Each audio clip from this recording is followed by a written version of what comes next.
What's up? Welcome to the Sports Sidebar Podcast. You're tuned in with your boy Rich, and I'm here with my buddies Tom and JD, and we're about to get this thing started. Let's go!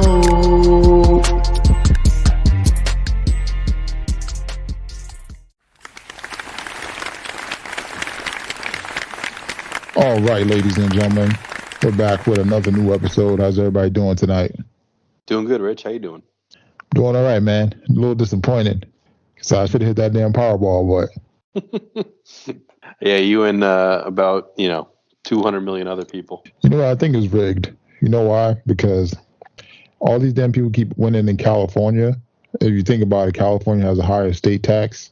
That's why they're going to get majority of that money back. So I mean that $2.2 billion is pretty much going to turn to 100 million after taxes if they took the cash option. So what was the cash option pre-tax? It was like a billion, something like that. Yeah, but it was close. It was like 940 something. It was close, real close to $1 billion. Yeah, and then you take out 40% on taxes, so you're in like probably end up in the $600 million range, right? Well, no, the person in California, they said it'll be 424. Oh, with the state tax. Tax. So yeah, that's whack, man. It is, but I mean, 424 million is more than they're ever going to be able to spend anyways. So, I mean, you'll be surprised, but dude, 424 million, come on. Yeah, but I feel like there's so many stories of these people hitting the lotto and going broke. Yeah, with like 10 million, I could see it. I could see it happening. 424 million after you've paid all your taxes. No, I don't see it. One of us got it. There's no way, but True. But you never know. Some of these people might try to. Yeah, that's a good point. I feel like I feel like as soon as that person gets that money, that's the scam is going to come out the woodworks. So. Yeah. Yeah, yeah, true. But that's how I feel like they'll lose the money rather than them like spending it on a bunch of luxurious items. Mm-hmm. But anyways, let's get right into it, man. I mean, we have week 9 of the NFL wrap up. I mean, we had the Jets, man. They sneak one on the Bills, man. How you feeling? Pretty good after that win. Yeah, feel really good about the how the team's shaping up. Defense looks good. Yeah, just an impressive win against a team. I did bet on the Jets because I felt like they could cover that spread, especially coming after a little bit of a down week against the Patriots where they didn't play that well. And I just felt like it was a good spot for them. Defense really showed up. Sauce with the big pick, towards the end there. And then, yeah, the offense just did what it had to do, and I think that's kind of needs to be the mantra for them. I think Zach Wilson played okay. He didn't really, wow everybody, but he made the passes he needed to make down the stretch. Him and Garrett Wilson seemed to have something going. Yep. Denzel Mims made a big catch on 3rd and 5 there at the end to, kind of solidify the game, and then, let the defense finish them off. I like where the team's at. They're I still, as a Jets fan, am waiting for that other shoe to drop where it's like, oh yeah, they actually still are the Jets. Felt like that came last week, but I think the old Jets would have just kind of curled up and let the Bills trounce them this week, but they didn't do that. So it's a little kind of I'd say breath of fresh air, and I like where they're at, and they got a big game in New England in 2 weeks. Oh yeah, definitely. A great bounce back. You lose to the Patriots and you come back and beat the Bills. I mean, your boy Sauce came up big, like I mentioned before. You guys are getting a lot of production out of your rookies, even though, Ball's out for the season. But, between him, Johnson, Wilson, I mean, yeah, it's just crazy how those are all like hits. A lot of teams don't, hit on picks. So I'm definitely looking forward to see how things pan out, seeing if you guys can, stay in that playoff hunt and potentially upset one of these teams. Because, your defense is coming to play. Your boy, Quentin Williams is leading that defense straight up the middle. I mean, it's nothing more you can say, man. I mean, they're doing a great coaching job. The young talent is stepping up. I mean, all you guys need is experience. definitely you want to get in the playoffs. That's where you're going to get to see the change in how games are played. A lot of things slow down, and that's when the defense really shines. And then, with your boy Williams and Sauce on one side, I mean, you guys are a few pieces away. As long as Wilson doesn't give up, turnovers or give up the ball, you guys will be right in there. Yeah, he just needs to be serviceable. Again, like he played against the Bills. Make the throws you need to make. Don't turn the ball over. And let the let the defense do his thing, and let the run game. I mean, even Michael Carter had a good game.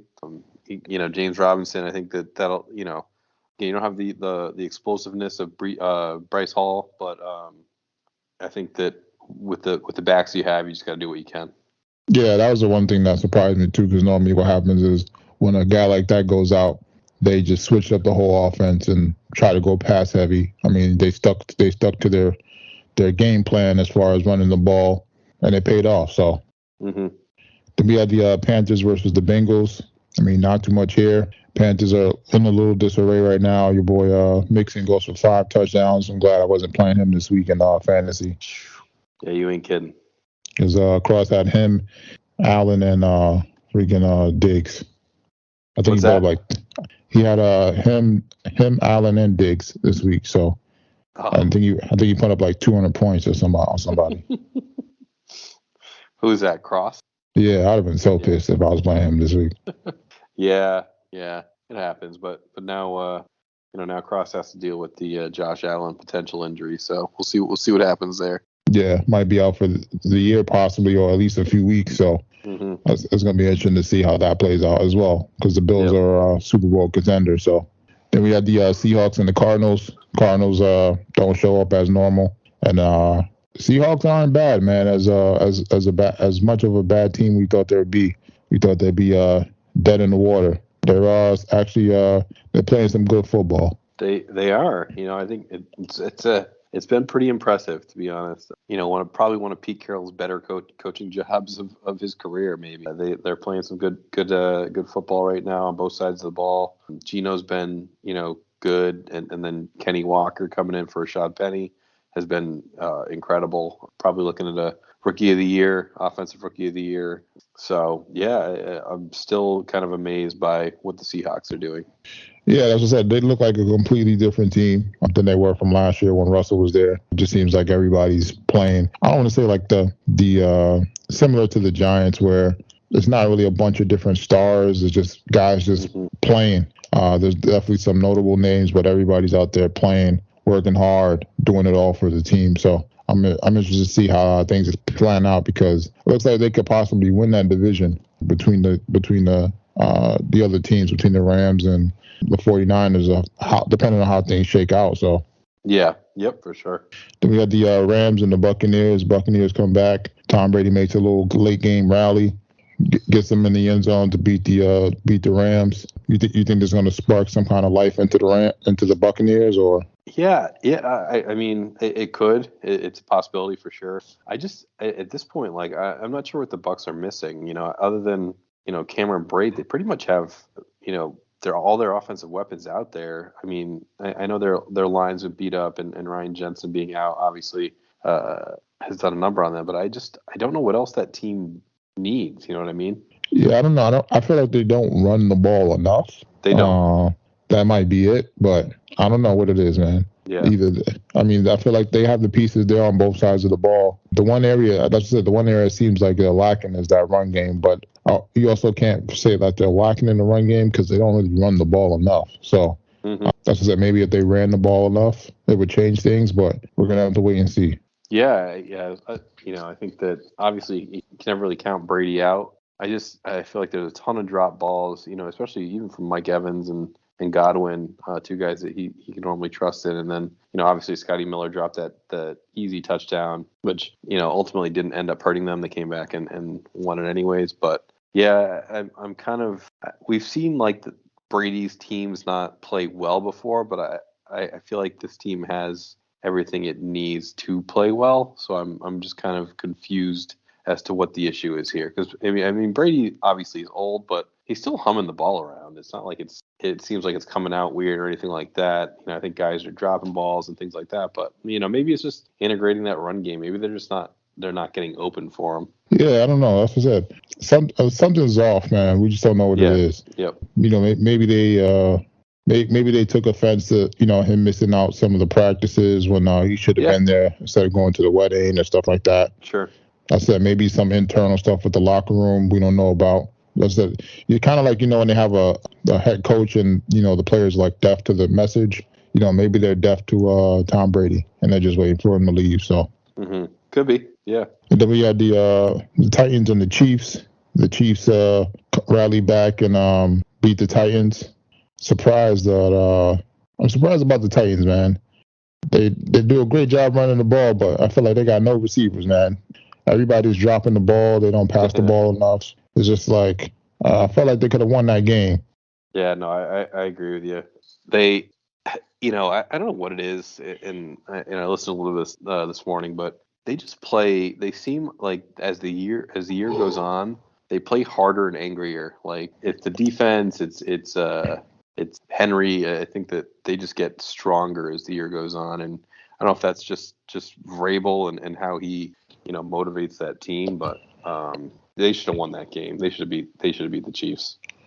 Yeah, I felt like they could have kept running the ball, but then also they had some receivers that they just couldn't catch. But maybe that's just because of the rookie throwing to receivers in the second game. He's not really getting much reps as far as getting things down with the receivers. But I feel like a lot of those balls were catchable, but they just couldn't put it together. Yep.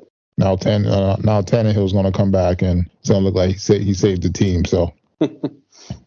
Yeah, he sure will. Yeah, maybe it's tough early to tell on Malik, but I don't they're definitely trying to play it conservative with him, and it is as we know it is Tractor Cedo season. So.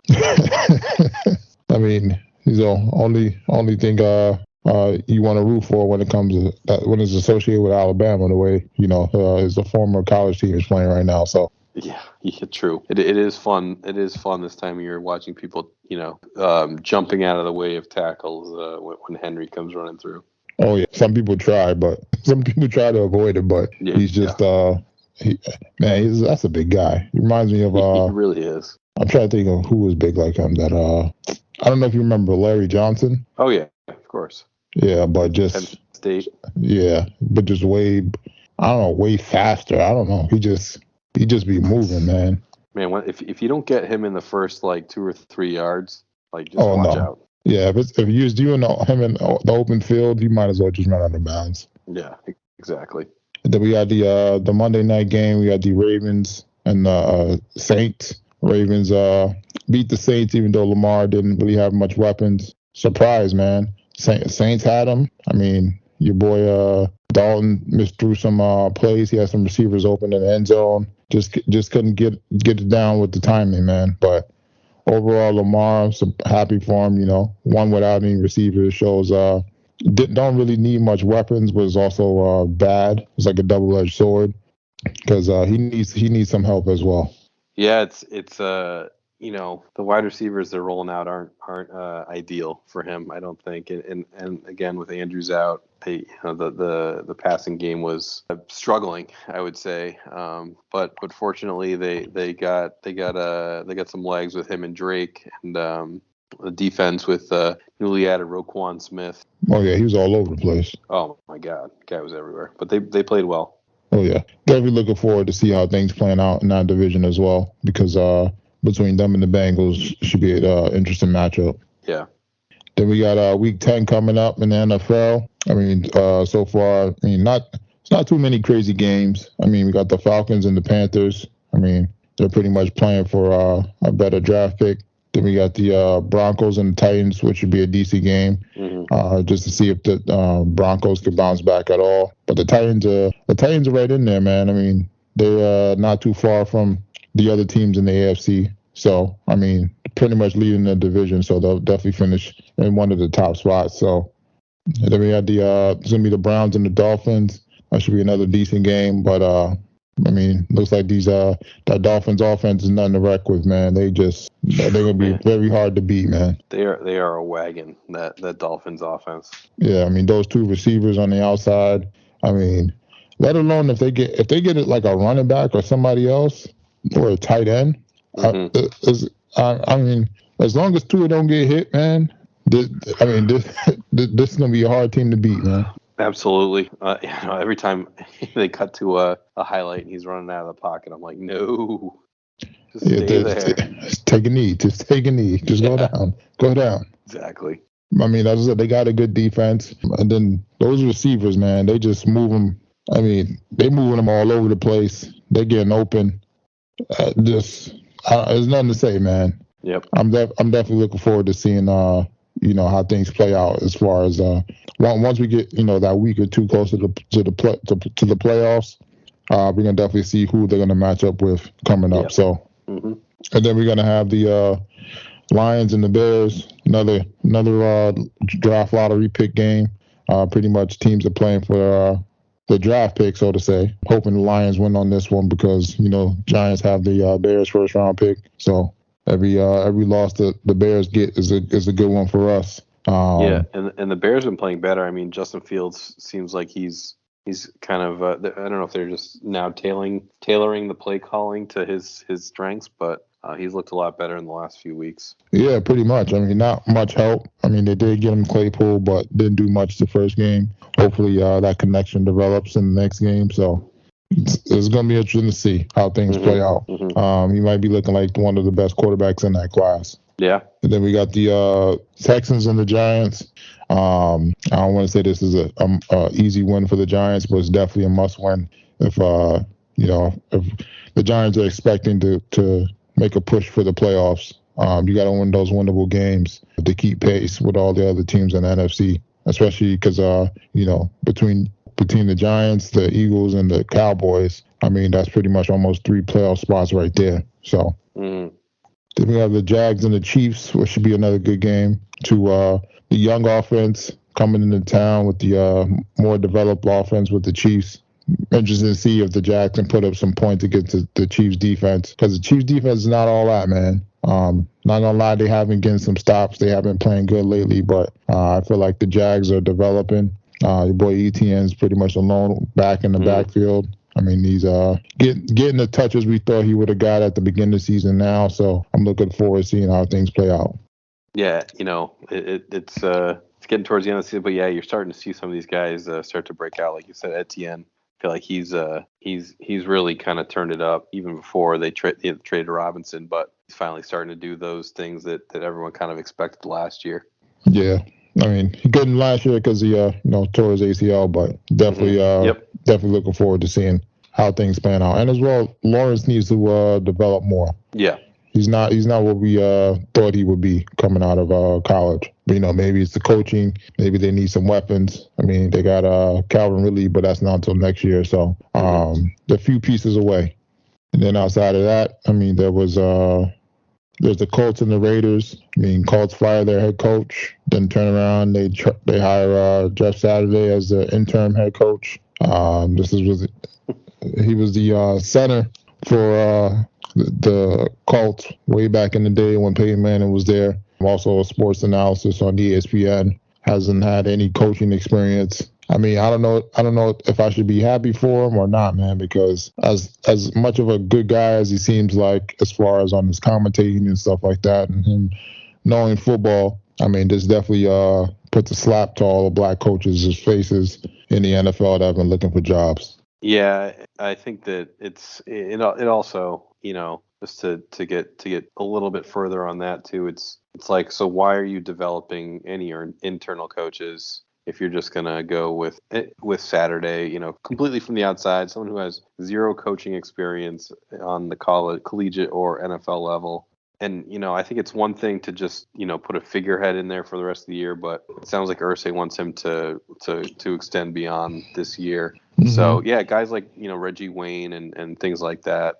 It's just there was other people on that staff that were more qualified for an interim, and then developing younger coaches again, like Reggie Wayne that's on the staff as well. Give him a chance, and if it doesn't pan out, he goes back to wide receiver coach and you hire someone else. But at least you gave him a chance. Yeah, definitely, man. That's what I said. I mean, he's not a bad guy, but yeah, it's not really on him. Right? Yeah. Mm-hmm. It's on kind of Irsay and that whole leadership group in Indianapolis. Yeah, man, you got to do better. But yeah, basically, spitting on the Rooney Rule, and then just totally disregarding all the people you have in your organization already. Yeah, so I mean, it's gonna be interesting to see how that plays out, because you're definitely gonna see it in the next few games if how things trickle down as far as how people feel about it. You know how one side of the ball comes out to play versus the other side, and then if people are tuned in to him as being the head coach. So right, yep. I mean, we got the Cowboys and the Packers. Probably might be the game of the week. I mean, we got your boy Aaron Rodgers struggling. I honestly think they need to hang it up and try to see what else they got on his roster, man. I mean, they got your boy Love in the wing. I mean, they might as well just play for a draft pick. I'm not gonna lie, but I mean, if you're paying Aaron Rodgers about $50 million, I mean, he's gonna be the scapegoat, because he got to fix this. If the defense is not playing well, it's gonna be his fault. The offense is not playing well, it's gonna be his fault. Just because he's getting paid $50 million, man. Yeah. This team has been confusing all year for me. Part of me is like, they obviously didn't give him enough weapons around him. He's got a lot of young receivers, and even his core guys seem to be, getting banged up. But the other part is like, does he even really want to be there anymore? Yeah. I feel like once Adams was gone, man, he knew he messed up. Yep. Yeah, I know. I was just listening to something on the radio today. I was like, what if Las Vegas just said, "Here you go, Aaron. You can or here you go, Packers. You can have Devontae back. Just give us our picks back. We'll call it square." It hasn't worked out for either of us. Yeah, man. I mean, I wouldn't be surprised to see if Aaron gets traded during the offseason, as well as some of these other quarterbacks like Tom Brady or somebody else, because there's a lot of other teams, depending on how things playing out, that could probably use them as far as a quarterback. But it's going to be interesting for Rodgers just because of his contract and to see how much money he tries to demand. So yeah. And then there's going to be the Cardinals and the Rams. It's probably another game I'm not going to watch. Not going to lie. Well, anytime these teams meet, it's not much of a show for me to keep tuned. I mean, both teams are struggling. I don't want to be watching the struggle bus on TV. So I ain't going to be watching it. It's going to be the Chargers and the 49ers. That should be a decent game, but I feel like both these teams are pretty much lacking as far as watchability.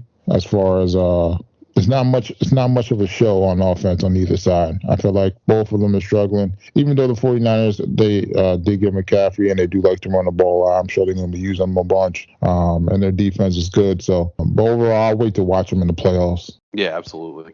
The Monday night game is going to be the Commanders and the Eagles. I'll probably tune in the first half just to watch the Manning cast. But outside of that, I feel like this game is going to be a lopsided game. And it's going to get ugly. And the Eagles are going to run away with it. Yeah, the Eagles haven't really let bad teams stay in it this year. So I would assume that the same thing will happen Monday night. And they get up on the Commanders early and just close them out. Yeah, and Wentz is going to be turning over the ball, and that Eagles defense is going to be hungry. So Heineke. Oh yeah. I forgot they took him out. Yeah, Wentz is hurt. That Eagles defense is pretty much crazy. I think they got 3 guys in the top 10 as far as pass rushers. So I mean, it's gonna be ridiculous. They're gonna have to face a good run team, I think, in order to somebody to beat them. Yeah. Yep. And speaking of the Commanders, they said your boy Bezos and Matthew McConaughey are bidding on the team, man. Yeah, I mean, I'm still kind of in shock that Snyder is looking to sell the team. He's been steadfast that he won't do it. So interesting to see how this all rolls out. But yeah, I mean, Bezos has made it public that he wants to buy an NFL team at some point. And the McConaughey angle is an interesting one for sure. Yeah, I feel like he just loves football. So he just wants to be a part of something. So he's always at the Texas games.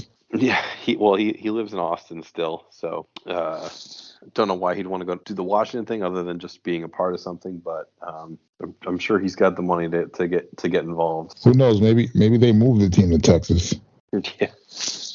They already have multiple teams there that they don't want to mess with. If they could move it to Austin, I'm sure they would, but it's I'd say it's too close to Dallas, and people there don't really care about professional football. It's all about the Longhorns. Yeah, true. So, but I mean, that's you never know, man. You never know, man. People might have well, nah, yeah, they got Manning coming there, so it don't matter. So yeah, Arch. Yeah, what's his face? Is it Arch? Yeah.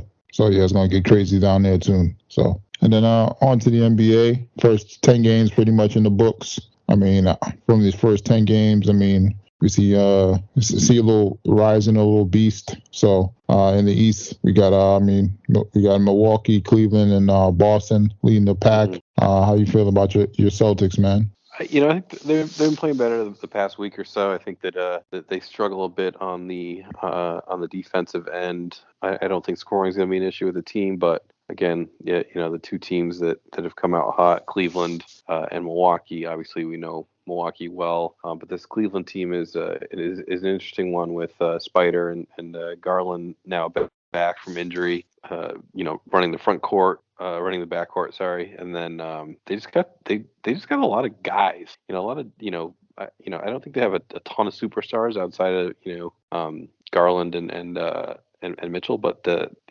front court's pretty solid with Mobley and some younger guys down there. So they're a lot better than I thought they would be by just adding Spida. Yeah, man, it's crazy how I mean that's their go-to guy. I mean they got their 1-2 punch between him and Garland. So I mean they got a defensive presence in Allen. Somebody can go down there, block some shots, grab some boards, and then they just got some more pieces that can do a few things. I think they still need like one more piece, like a forward or something, and then they're gonna be right in there as far as a team that can win it all. So yeah, they don't really have like a wing scorer because I think Mitchell is still like in that kind of point guard, shooting guard, and obviously Garland at the point. So you're right. Maybe like if they could add some sort of wing guy, it would make them a little more dynamic. But they're off to a good start. I think the Celtics are going to be there too. So it'll be fun.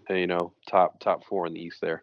Oh yeah, definitely gonna be interesting to see how things play out as far as the top teams in the West and the East, especially for the East, because there's a lot of other teams on that bottom half that people would consider as contenders, as far as like Philly, Brooklyn. I feel like I'm missing somebody.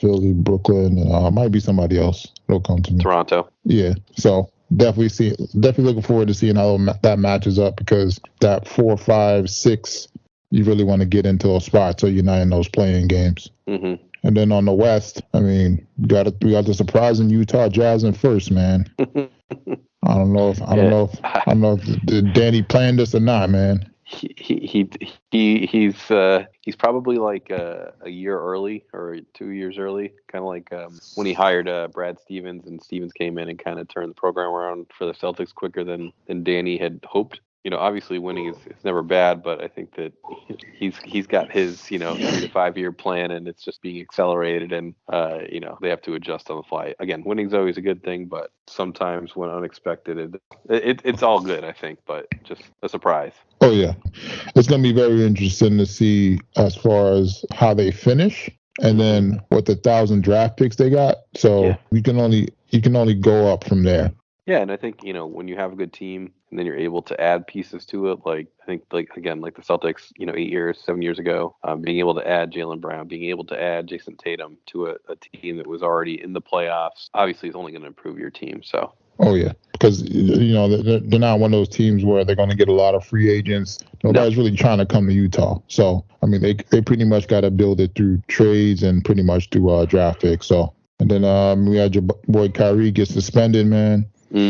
Lost his Nike deal. Then he got suspended 5 games. Now pretty much everybody's trying to stay away from him, man. Like your boy Kanye.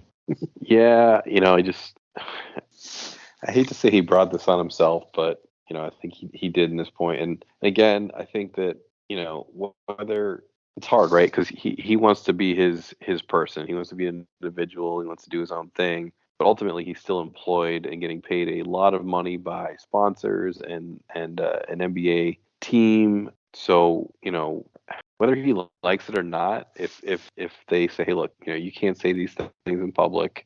Think whatever you want to think and do whatever you want to do on the side outside of our purview. But when the spotlight's on you, you have to act a certain way. And whether or not he wants that responsibility, I it's hard to tell. But as currently employed, you can't say those things. It doesn't matter who you are. It's just not. Again, whatever your beliefs are, if you want to say those things, you're not going to be employed by an NBA team, and you're not going to have any sponsors. Yeah, I mean, you got to be better, man. You got to know what. As much as we say it is, you have free speech. We don't have free speech. So no, not when you're like, if I went to work and said stuff like that, they'd fire me so fast it would make your head spin. Like, that's what I said. You gotta it's like when your parents are not around, you do stuff you're not supposed to be doing. Right. You just got to know better, man. Yeah, I mean, and I hate to, it stinks that it's this way sometimes, but especially in this day and age with the reach that social media has and just everyone being so sensitive to, for good or for bad, just being sensitive to what people are saying, right? Especially public figures. So yeah, it's just not a good look. And then basically they gave him the opportunity to apologize, and he gave some half-hearted apology that wasn't really an apology, and I think that was like the nail in the coffin. And on the flip side, I don't necessarily agree with the way that Nets handled it either, saying you need to do X, Y, and Z to come back to the team. That's something that needs to be kept internal. That's not something that needs to go public at all. Yeah, I feel like that they would just it's kind of more of an embarrassing thing they're trying to do when stuff like that gets leaked. So yeah, no, I get it. But then outside of that, I don't think there's much outside the NBA besides the Lakers struggling. But so when is LeBron and AD getting traded? We're gonna Stephen A. Smith's hot take this morning. I don't think LeBron's gonna get traded. I do think AD will, and so will Westbrook. So I think you have to trade those two in order to get something valuable back in order to build on that Lakers staff, as far as, because if you think about it, you don't have any draft picks really till like 2027, 2028, and you have no bench. Yeah. And you got a guy that's inconsistent, can't stay healthy, and then you got another guy who refuses to buy into the system as far as to get better at shooting or make sacrifices to make the team better. It just doesn't make sense how you can't play with LeBron. Yeah. Even though, I mean, it's probably one of the hardest things to do, but I mean, even if he just stood back and shot threes or was consistent at shooting, it would help him so much in spreading the floor, and also help him as far as extend his career. So he's not, running around. He already has knee problems, right? He's had like 2 knee surgeries. So, but I mean, that's the only way they're going to get better, because they got to get more pieces. Because they need shooting, they need defensive players. I mean, maybe they need to go back and get some of those players they let go or didn't sign as far as when they had that championship run. Because I feel like that team was a lot better. Guys were more motivated to play. They had a good defensive team, not the best shooting team, but they were a good defensive team. And defense travels. So. Yep. And then on to MLB. Those damn Astros. They won 4-2, beat the Phillies. Nothing I can say, man. They should have been the Yankees, but they went out there and they did what they needed to do, and they took care of business. They did, and I think the Phillies fans are going to be disappointed in this one. I feel like they had a lot of momentum, and then that no hitter kind of crushed it for them, and they just didn't recover from that. Yeah, they snatched their souls on that no hitter, man. Yep. But I mean, the Astros, they got good pitching, good defense, and decent hitting. It's all around good team. I mean, it's timely hitting. You saw the big home run from Alvarez in the clinching game. It's timely hitting in the playoffs for the Astros. Yeah, it's gonna be interesting to see how things plan out, because this should be a spicy off season for MLB. So. just to see if they can get back there or if they can improve their team. Mm-hmm. Then, because you got free agency kicking off in a few days. I hate to say it, man. I think Judge is out of here, man. Yeah, I'm not going to go there yet. I'm going to let it all play out. It looks like Rizzo's going to sign back with a 1-year deal. So I'm not ready to count Judge out yet. I think that the Yankees are playing it a little coy, but I think they're going to throw a lot of money at him. I think they understand what he means to the team and to the city. So I'm not ready yet to give up. I'm not giving up, even if he stays or goes, man. But I just feel like he's out of here, man. It's in my bones, man. Saying he's out of here. I hear you. But I mean, we'll see. We'll have a few days before, 2 days before it kicks off. Then we'll see the spiciness for the free agency for MLB. Mm-hmm.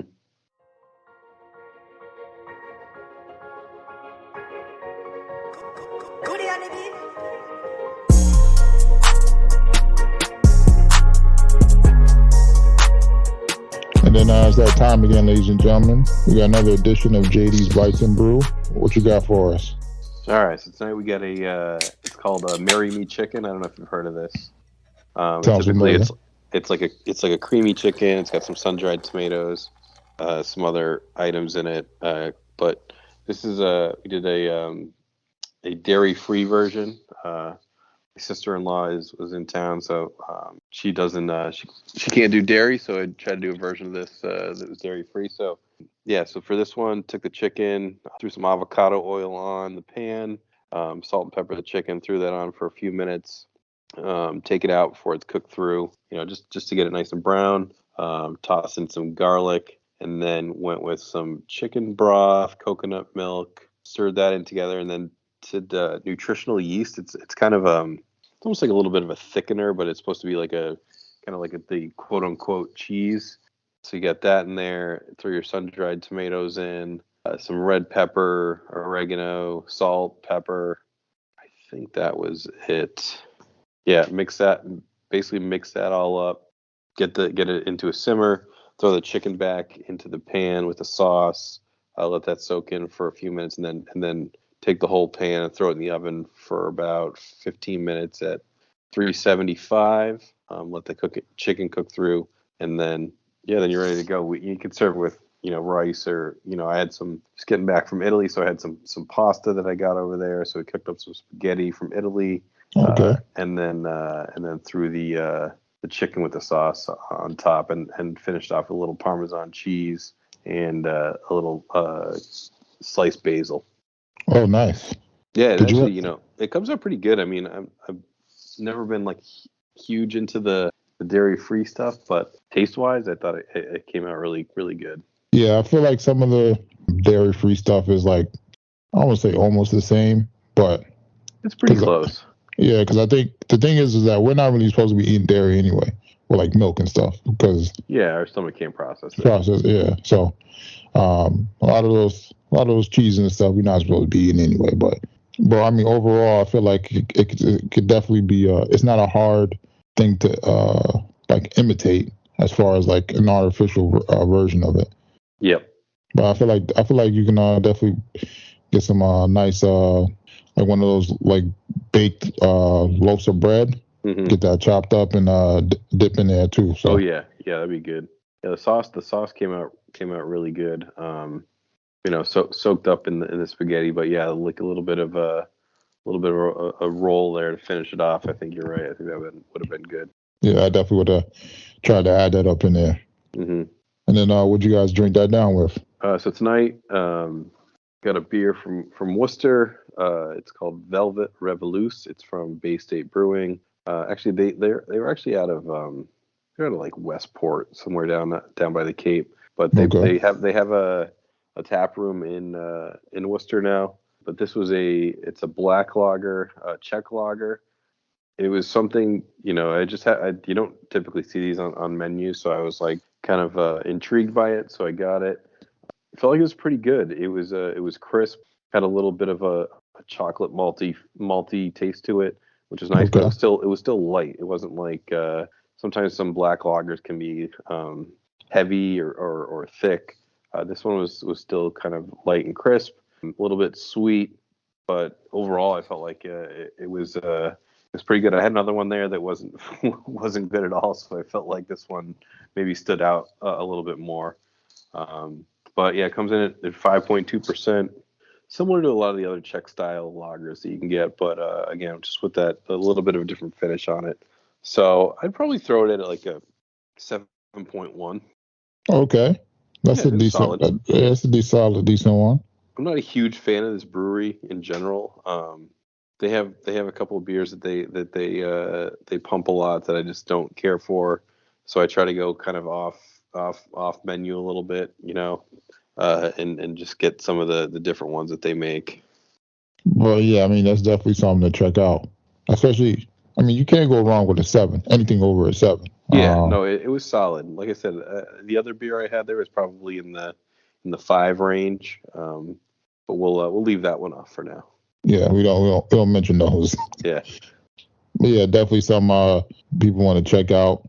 That flavor sounds good too. So It is. Yeah, it's a good like when you're not in the mood for like an IPA or anything fruity like that, which I wasn't.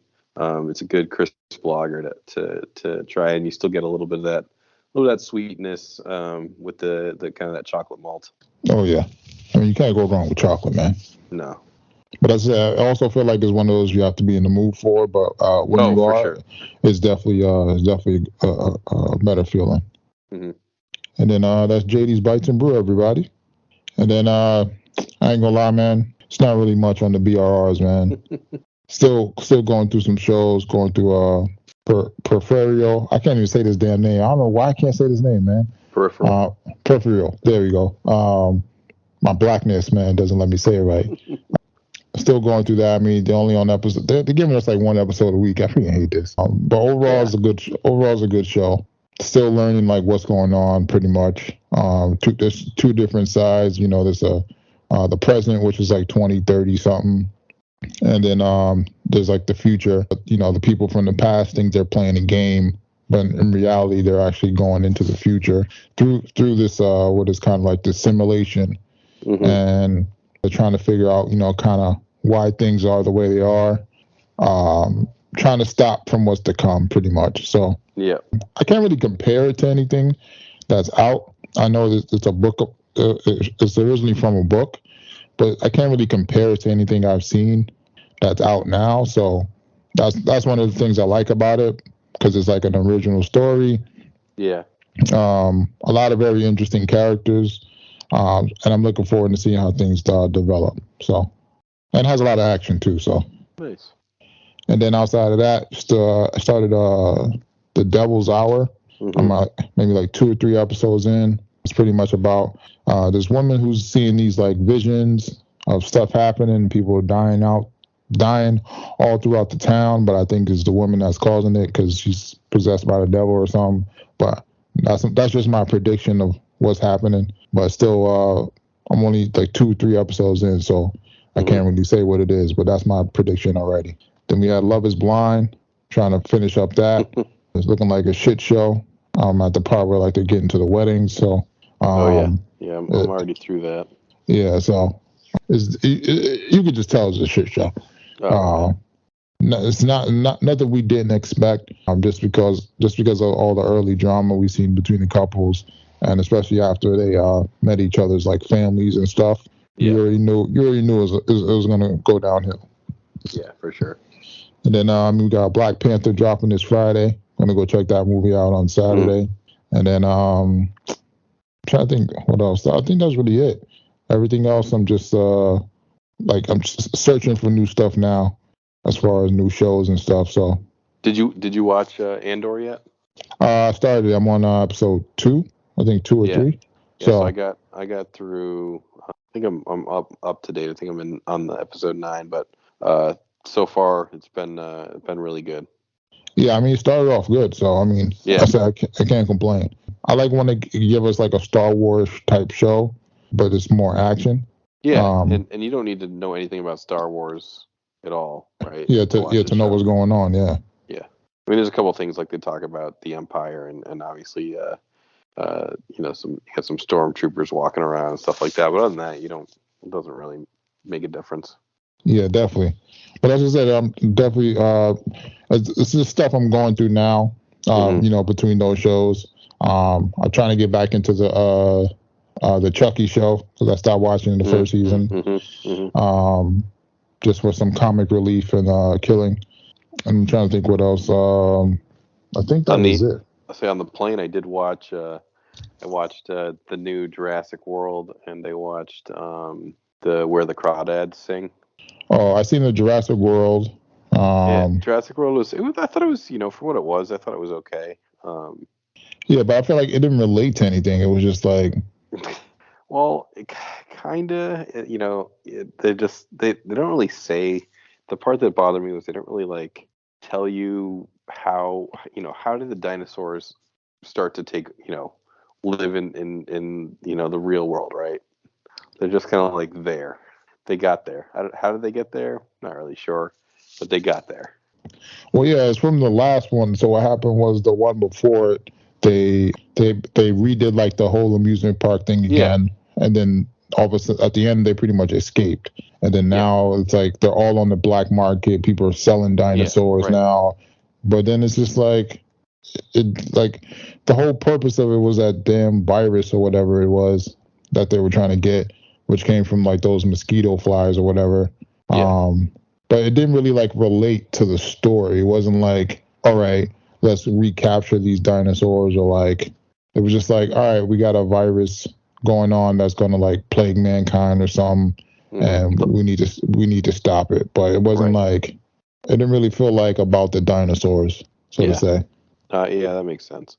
And then the other one I wanted to try too, you said the Crawdad Sings. Yeah, I think that was on my list to watch. You should watch it. It's pretty good. It's got a really good ending twist at the end there that kind of came unexpectedly. Where Michelle had read the book, and everyone who's read the book, I feel like has really enjoyed it. But yeah, kind of a shocking, a little bit of a shocking ending, which was but good. It's a good movie. Yeah, I'm definitely want to check that out. And then there's an old show that was on Netflix. Well, that was on TV. I stopped watching, and I see it's on Netflix. Was Manifest. Oh yeah, I started season 4. Yeah, so I wanted to catch up on that. And then I'm trying to think what else. There might have been one other thing. It might have been an old show I was checking out. But you guys should definitely check out Appett's Elementary. That's a good, funny show. Okay, yep. It's like 30-minute episodes. It's like the Office vibe, but in a school. You'll get a good laugh here and there. So, okay. Especially in the last Halloween episode, or the one before the Halloween episode, that one of the kids he was dressed up as Thanos. Nice. And instead of like the Infinity Stone, he stole like the candy. It was pretty fun. It was pretty funny. Nice. And then I think that's pretty much it. That's all I got. All right, ladies and gentlemen. Until next time. Until next time, Rich. I want to thank y'all for rocking out here on the Sports Sidebar Podcast. Give y'all something to ride out on.